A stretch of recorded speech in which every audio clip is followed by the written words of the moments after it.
تو جتنی کوششیں کر سکتا ہے کر لے، تو جتنی سازشیں کر سکتا ہے کر لے، تو جتنے حربے استعمال کر سکتا ہے کر لے، تو جتنے منصوبے بنا سکتا ہے بنا لے۔ آج تیرے دربار میں علی کی بیٹی اللہ کی قسم کھا کے یہ اعلان کر کے جا رہی ہے، تو کبھی ہمارے ذکر کو خاموش نہ کر سکے گا۔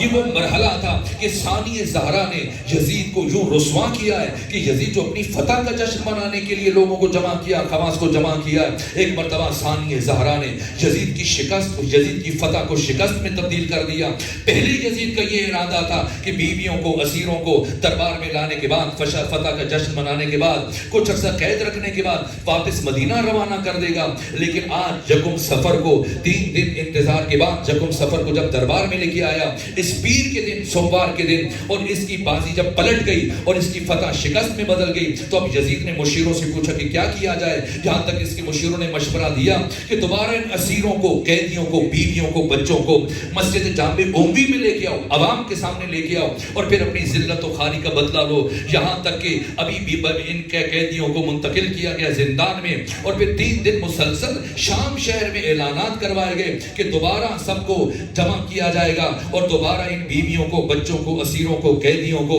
مسجد جامع اموی میں لے کے آیا جائے گا۔ وہ یکم صفر سوموار کے دن خواص کا اجتماع تھا، اور آج جمعہ کے دن 3 دن مکمل ہونے کے بعد چوتھے دن جمعے کے دن 5 صفر کو یہ عوامی اجتماع تھا، اور 3 دن اعلانات کے نتیجے میں مسلسل پورے دمشق سے، اطراف سے سمٹ کر لوگ جمع ہو رہے تھے۔ مسجد جامع اموی آپ میں سے جو شام گئے، آپ نے دیکھی ہوگی کتنی وسیع و عریض مسجد ہے۔ یہ ساری مسجد، اس کا سین، دیواریں، چھت، اس طرح سے گلیاں کھچا کھچ لوگوں سے بھری ہوئی۔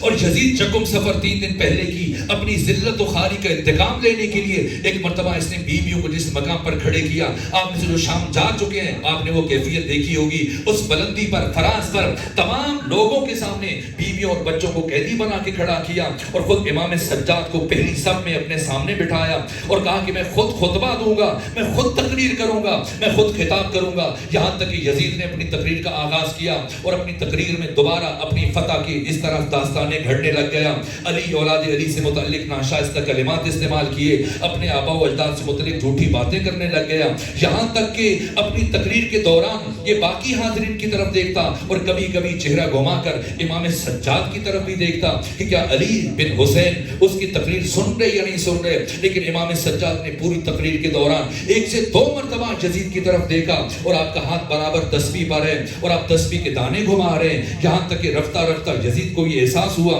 کہ شاید علی بن حسین اس کی بات کو اہمیت نہیں دے رہے، اس کی تقریر کو سن نہیں رہے، اور تسبیح پڑھ رہے ہیں۔ یہاں تک کہ اس کے لہجے میں لکنت آنا شروع ہو گئی ہے، اور یہ بھولنا شروع ہوا، اور ایک مرتبہ جھنجھلا کر کہنے لگا، اے حسین کے بیٹے علی، تم کیوں میرا خطاب نہیں سن رہے، کیوں میری تقریر نہیں سن رہے؟ امام سجاد نے فرمایا، یزید میں تمہاری باتیں سن رہا ہوں، یزید میں تمہاری باتیں سن رہا ہوں۔ کہنے لگا، نا، میں کافی دیر سے مشاہدہ کر رہا ہوں، آپ